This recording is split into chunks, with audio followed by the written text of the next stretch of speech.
Good morning, students. Today we will start class 12th physics. ठीक है, हमने class 11th में फिजिक्स में मैकेनिक्स के बारे में पढ़ा है, फ्लूइड्स के बारे में, प्रॉपर्टीज ऑफ मैटर के बारे में, ऑसिलेशन, वेव्स, थर्मोडायनामिक्स, ये सारे टॉपिक्स जो हैं ये आप अपनी 11th क्लास में कवर कर चुके हैं. 12th क्लास में आप थोड़ा सा इनसे एक स्टेप आगे चलेंगे और हमने जो टॉपिक्स यहाँ पे पढ़ने हैं, सबसे पहला जो चैप्टर है वो स्टार्ट होता है इलेक्ट्रोस्टैटिक्स से. ठीक है, इलेक्ट्रोस्टैटिक का मतलब है चार्जेस की स्टडी करना जब वो रेस्ट पे होते हैं. उनसे रिलेटेड कुछ पैरामीटर्स को स्टडी करेंगे, जैसे electric force, potential, capacitance. All these quantities arises due to the charges at rest. ठीक है, वो हम पढ़ेंगे इलेक्ट्रोस्टैटिक्स में. देन 12th में हम पढ़ेंगे इलेक्ट्रोडायनामिक्स. अब डायनामिक्स का मतलब होता है, देखो, इलेक्ट्रो मतलब something related to electric charge, static का मतलब रेस्ट पे होना, ये भी चार्ज से रिलेटेड, बट डायनामिक्स का मतलब मोशन में होना. ठीक है, यहां पे जैसे हम पढ़ेंगे electric forces, field, potential, capacitance which arises due to the charges at rest. जब वो चार्जेस रेस्ट में होंगे तो हमने इन सारी चीजों की स्टडी करनी है. इलेक्ट्रोडायनामिक्स में हमने स्टडी करनी है करंट की, क्योंकि जब भी चार्जेस मूव करेंगे, चार्ज जब भी मोशन पे होगा, करंट प्रोड्यूस होगा. ठीक है, तो इसको करंट इलेक्ट्रिसिटी भी बोल सकते हैं. जब चार्ज मोशन में होता है तो मैग्नेटिज्म भी आता है. तो आपने करंट इलेक्ट्रिसिटी के बारे में पढ़ना है इस यूनिट में. ठीक है, मैग्नेटिज्म के बारे में पढ़ना है, इलेक्ट्रोमैग्नेटिक इंडक्शन के बारे में पढ़ेंगे, अल्टरनेटिंग करंट के बारे में पढ़ेंगे. ठीक है, तो ये सारी जो स्टडी है ये तब होती है, ये सारी चीजें तब होती हैं जब हमारा चार्ज मूव कर रहा होता है. ठीक है, इसके अलावा हमने 12th की फिजिक्स में ऑप्टिक्स के बारे में पढ़ना है. ऑप्टिक्स मतलब लाइट की स्टडी करना. अब ऑप्टिक्स में दो ब्रांचेस आ जाती हैं हमारे पास, ray optics and wave optics. इसमें हम लाइट को एक रे की तरह कंसिडर करते हैं और इसमें एक वेव की तरह कंसिडर करते हैं. देन हमारे पास मॉडर्न फिजिक्स और you can say quantum parameters, वो चीजें आ जाएंगी, जिसमें हम पढ़ेंगे डुअल नेचर के बारे में, कि जो मैटर होता है, जो मटेरियल पार्टिकल होता है, सिमिलर एज लाइट, वो भी दो नेचर शो करता है, particle nature as well as wave nature. Dual nature जिसमें आप फोटो इलेक्ट्रिक इफेक्ट के बारे में पढ़ोगे. ठीक है, उसके अलावा हम यहाँ पे पढ़ेंगे एटम्स के बारे में, न्यूक्लियाई के बारे में. ठीक है, एंड सेमीकंडक्टर डिवाइसेस के बारे में. सो दिस इज ऑल जो हम अपनी पूरी 12th में पढ़ने वाले. सो आज हम स्टार्ट करते हैं अपने सबसे पहले टॉपिक से, विच इज इलेक्ट्रोस्टैटिक्स. अब 2 यूनिट्स देख रहे हैं आप, 2 नहीं, एक्चुअली ये बहुत 3-4 यूनिट्स बन जाएगी जब आप मैग्नेटिज्म को भी इंक्लूड कर लोगे. तो सबसे पहली चीज जो हमें पता होनी चाहिए वो है चार्ज क्या होता है. ठीक है, so we are going to start electrostatics.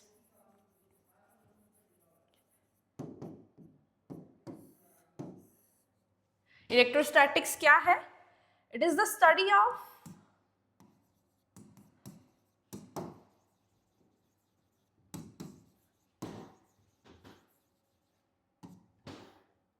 Electric force, field,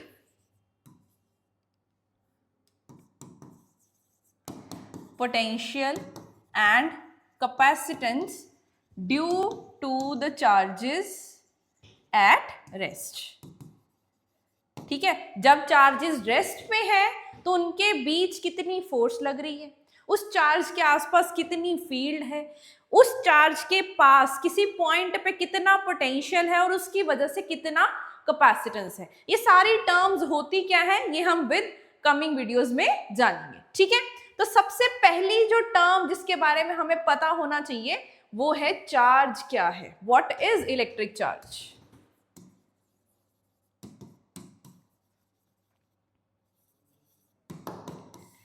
अब हमें पता है एलिमेंट्री पार्टिकल कौन कौन से होते हैं, एटम के अंदर जो पार्टिकल्स होते हैं एलिमेंट्री पार्टिकल वो कौन कौन से हैं, इलेक्ट्रॉन्स, प्रोटॉन्स एंड न्यूट्रॉन्स। अब दो इलेक्ट्रॉन्स अगर हैं तो ग्रेविटेशनल फोर्स की वजह से वो एक दूसरे पे अट्रैक्टिव फोर्स लगाते हैं, लेकिन ये देखा गया कि इसके अलावा भी वो दोनों एक दूसरे को रिपल्सिव फोर्स भी लगा रहे हैं।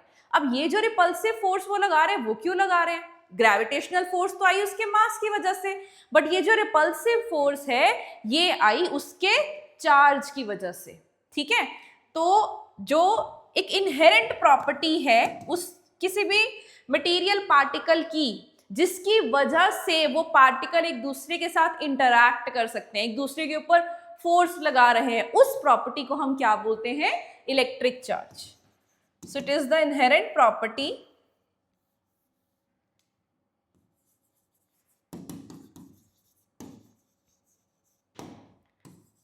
of the material particle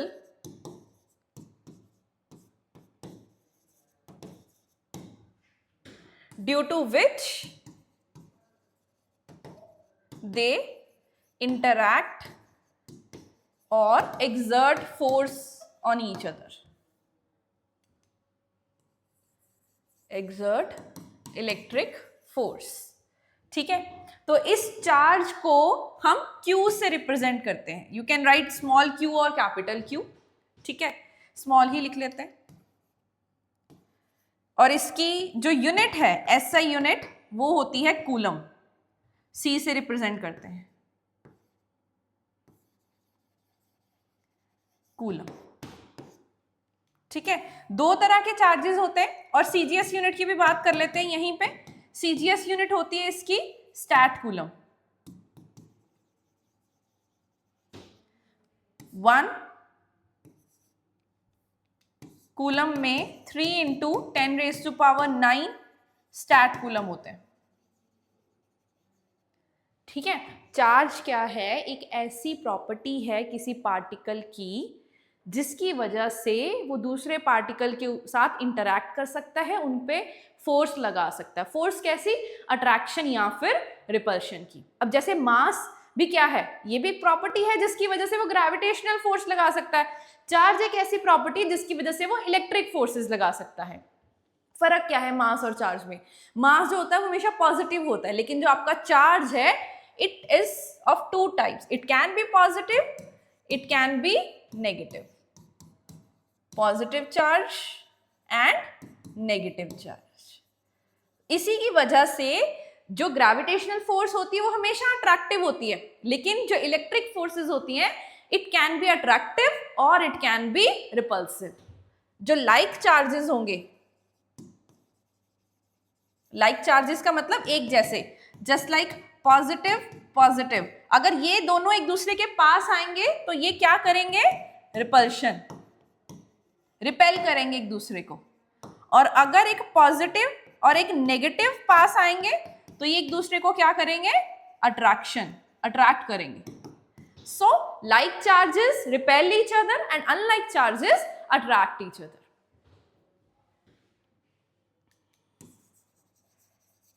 Unlike charges.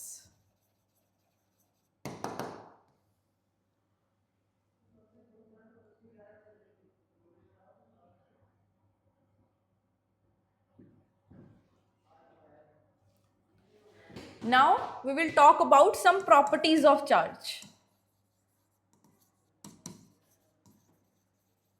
उससे पहले मैं आपको रियल लाइफ में हम चार्ज के बारे में कैसे जान सकते हैं उसके बारे में बताते हैं। देखो, इलेक्ट्रोस्टैटिक का मतलब चार्जेस जो हैं वो रेस्ट पे हैं। अब हमने बहुत बार ये एक्सपीरियंस करा होगा कि आपने कभी मेटल वाले हैंडल को पकड़ा और आपको एकदम से शॉक लगा, है ना, या फिर ड्राई वेदर में जो वुलन क्लोथ्स होते हैं वो अगर आप मान लो कोई ब्लैंकेट या कोई बेडशीट है वुलन, उसको आप खोल रहे हो, ठीक है, तो आपने क्रैकिंग साउंड भी सुनी होगी, ठीक है, स्पार्क्स भी देखे होंगे, लाइटनिंग देखते हैं हम, ठीक है। ये जो सारी एग्जांपल्स हैं दे आर स्टैटिक इलेक्ट्रिसिटी, मतलब कि यहाँ पे एक बॉडी है जिसपे पॉजिटिव चार्ज है, दूसरी बॉडी है जिसपे उसका ऑपोजिट मतलब नेगेटिव चार्ज है, तो दे गेट डिस्चार्ज। तो हम ये सारे फिनोमिनास देखते हैं, मतलब यहाँ पे चार्ज अपनी एक पर्टिकुलर बॉडी पे रेस्ट पे था, उसको अपना ऑपोजिट चार्ज किसी और बॉडी पे दिखा तो वो डिस्चार्ज हो गया। जैसे हमने जब मेटल वाले हैंडल को पकड़ा तो क्या हुआ, हमारी बॉडी पे एक पर्टिकुलर चार्ज था, उस मेटल की बॉडी पे भी चार्ज था, जैसे ही हमने उसको टच करा वो चार्ज हमारी बॉडी के थ्रू डिस्चार्ज हो गया, इसीलिए हमें वो हल्का सा शॉक लगता है। ठीक है, कई बार क्या होता है कि हम किसी पर्सन को भी टच करते हैं तो तब भी हमें शॉक लगता है, तो होगा क्या, उसकी बॉडी पे चार्ज और हमारी बॉडी पे जो चार्ज है वो डिस्चार्ज हो रहा है और वो ऑपोजिट चार्जेस होंगे। ठीक है, लाइटनिंग भी यही इफेक्ट है कि जो क्लाउड्स है उसके ऊपर चार्ज और अर्थ पे किसी पर्टिकुलर बॉडी पे जो चार्ज है वो ऑपोजिट होगा and they get a path to discharge this charges. ठीक है, तभी वो लाइटनिंग इफेक्ट आता है। ठीक है, so this is static electricity और ये हम अपनी डेली लाइफ में बहुत देखते हैं। तो ये जो इफेक्ट्स हैं ये चार्जेस के रेस्ट पे होने की वजह से है। ठीक है, रेस्ट पे होने पर भी वो डिस्चार्ज जब करते हैं तो हमें ऐसे इफेक्ट्स देखने को मिलते हैं। सो इन चार्जेस की प्रॉपर्टीज क्या है, सबसे पहले additive in nature, additive in nature मतलब कि ये जो चार्जेस होते हैं they can be simply get added. ये चार्ज एक स्केलर क्वांटिटी है, सिमिलर लाइक मास। ठीक है, कैसी क्वांटिटी है, स्केलर क्वांटिटी, डायरेक्शन वगैरह नहीं देखनी, हमने सिर्फ इसका मैग्नीट्यूड देखना है। बट जब आप मैग्नीट्यूड देखो you have to take care of positive and negative sign. So add कर सकते हैं, मान लो हमने एक सिस्टम लिया, इस सिस्टम के अंदर पहले Q1 चार्ज दिया, एक बॉडी है उसके ऊपर Q2 चार्ज है, तीसरी बॉडी उसके ऊपर Q3 चार्ज है। सो टोटल चार्ज क्या हो जाएगा इसका, हम इन सबको क्या कर देंगे, add, Q1 plus Q2 plus Q3 that is the total charge on the system. Add कर सकते हैं। अब मान लो इन चार्जेस की वैल्यू है 2 coulomb plus 2 coulomb minus 3 coulomb plus 4 coulomb. So अगर इन सारी वैल्यूज को हम ऐड करेंगे, सो सी 4 2 6 माइनस 3 3, तो सिस्टम के ऊपर कितना चार्ज आ जाएगा, 3 कूलम चार्ज आ जाएगा। ठीक है, सो आपने प्लस माइनस का ध्यान रख के ही उसको ऐड करना है। और अगर यहाँ पे -4 होता तो आपका आंसर जो है वो नेगेटिव में आता, तो हमने नेगेटिव ही लिखना है। दिस इज एडिटिव प्रॉपर्टी कि हम पूरे सिस्टम के चार्ज की अगर बात करें तो हम उसके अंदर जो बॉडीज है, उसके अंदर जो पार्टिकल्स हैं, उनके चार्जेस को ऐड कर सकते हैं। सेकेंड प्रॉपर्टी हमारे पास आ जाएगी conservation of charge. Conservation of charge कि जो चार्ज है it can neither be created nor be destroyed, ना हम इसको क्रिएट कर सकते हैं ना ही डिस्ट्रॉय कर सकते हैं। एक आइसोलेटेड सिस्टम में जो चार्ज है वो कंजर्व रहता है। आइसोलेटेड सिस्टम मतलब एक ऐसा सिस्टम जिसको एक्सटर्नली तुम कोई छेड़छाड़ नहीं कर रहे, तुम इस एक्सटर्नली उसको ना कोई चार्ज दे रहे हो ना कोई चार्ज उससे ले रहे हो। अगर ऐसा तुम्हारे पास कोई सिस्टम है तो उसका जो टोटल चार्ज है वो हमेशा कांस्टेंट रहेगा। Total charge remain constant.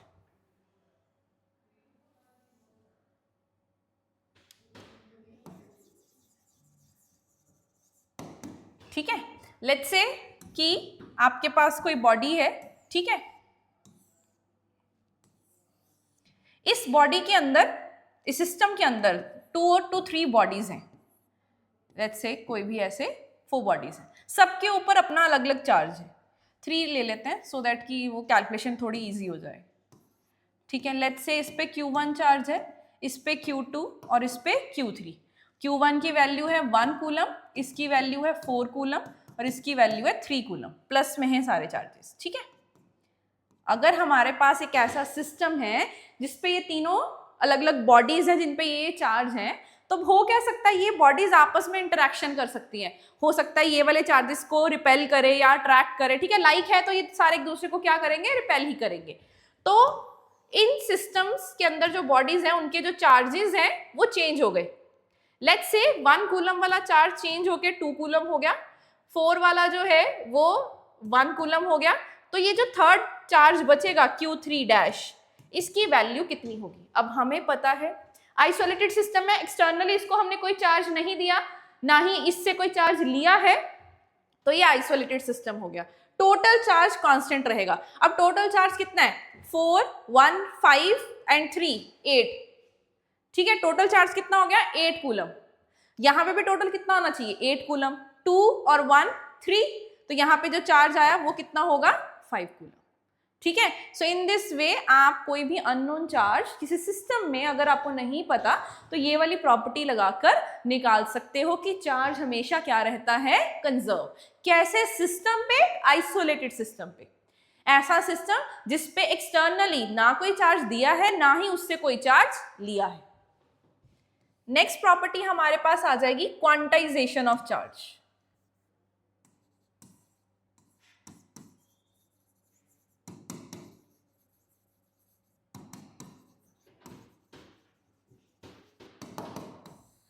Quantization, what is the meaning of quantization?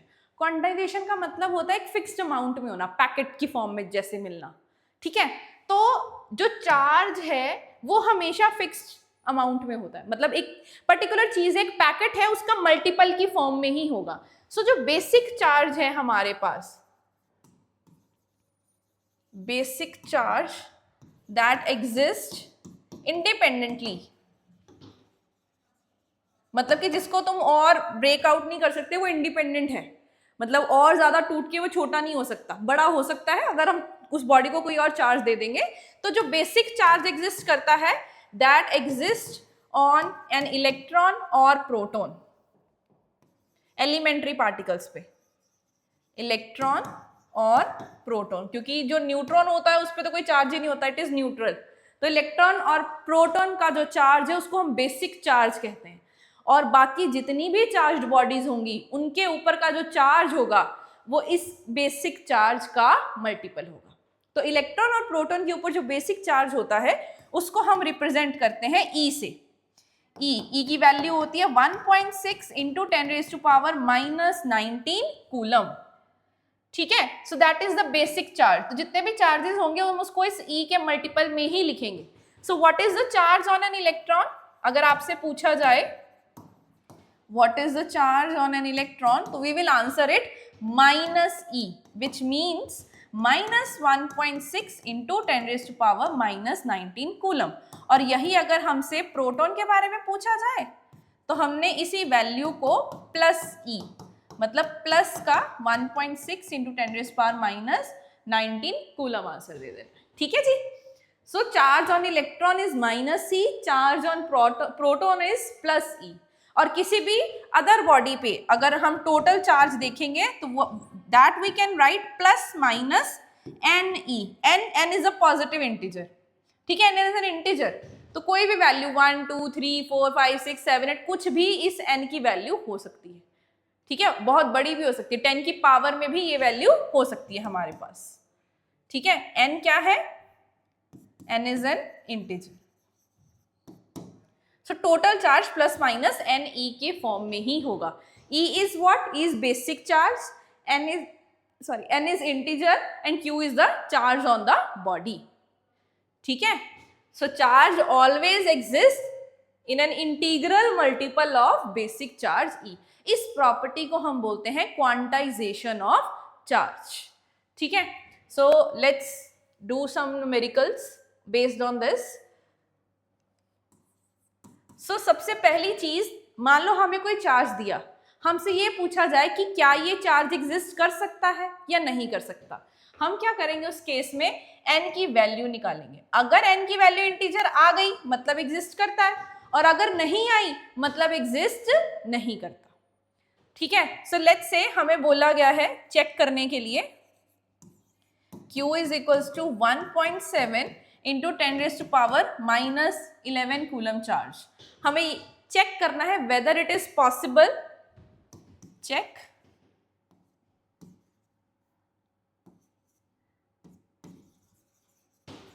whether the charge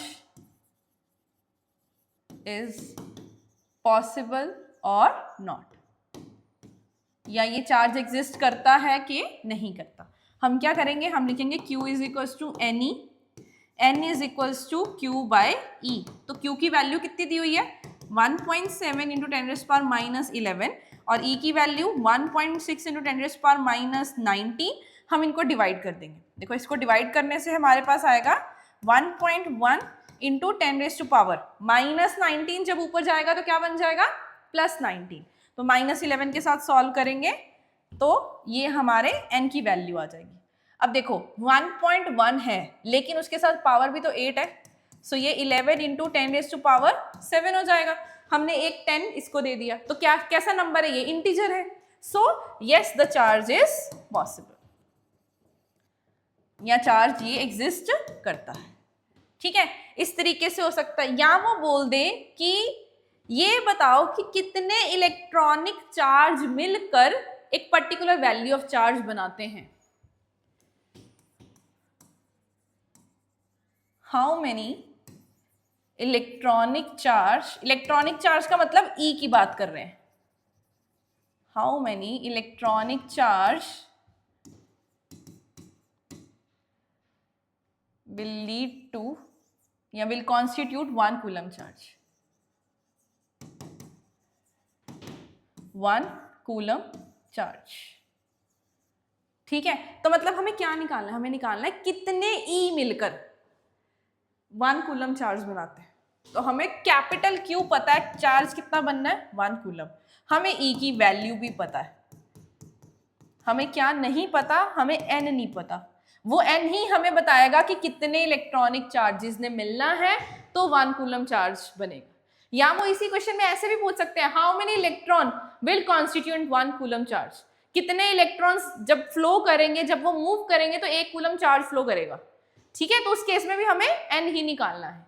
अब ये एन की वैल्यू कैसे निकाल सकते हैं, Q is equals to N e, N is equals to Q by e. तो Q की वैल्यू डाल देंगे 1 ओनली, है ना, ऐसा यूनिट में बात करनी है ई कूलम में। तो इलेक्ट्रॉनिक चार्ज की वैल्यू -19, तो ये आ जाएगी 6.25 इंटू 10⁻18। सो इतना इलेक्ट्रॉनिक चार्ज जो है वो मिलकर 1 कूलम चार्ज बना रहा है। ठीक है जी,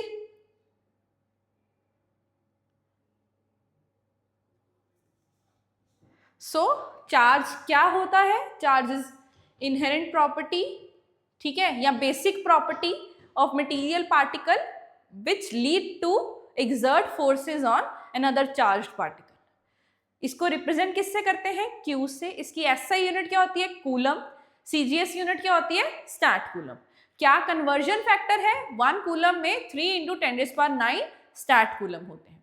उसके बाद हमने देखा 2 तरह के चार्जेस होते हैं, positive charge and negative charge. Like charge क्या करते हैं, रिपेल, अनलाइक चार्ज क्या करते हैं, अट्रैक्ट। प्रॉपर्टीज ऑफ चार्जेस देखी, चार्ज एडिटिव होता है, ठीक है। इट इज कंजर्व प्रॉपर्टी, कि ये कंजर्व रहता है एक आइसोलेटेड सिस्टम में, ठीक है, जब तक हम उसको एक्सटर्नली कोई एक्सचेंज नहीं करते तब तक जो चार्ज है वो कंजर्व रहेगा। थर्ड हमने पढ़ा क्वांटाइजेशन ऑफ चार्ज के बारे में, ठीक है जी। ठीक है, नेक्स्ट लेक्चर में हम करेंगे कि हम चार्ज को कितने तरीके से ट्रांसफर कर सकते हैं, mode of transfer of charge या mode of charging a body. किसी बॉडी को चार्ज करने के लिए हम फ्रिक्शन से उस बॉडी को चार्ज कर सकते हैं, इंडक्शन से कर सकते हैं, या फिर कंडक्शन से कर सकते हैं। ये जो टर्म्स हैं ये हम नेक्स्ट लेक्चर में सीखेंगे, ठीक है। तब तक आपने ये जो बेसिक चीजें हैं, बेसिक टर्म्स हैं, इनके बारे में अच्छे से सीख लेना है। Thank you.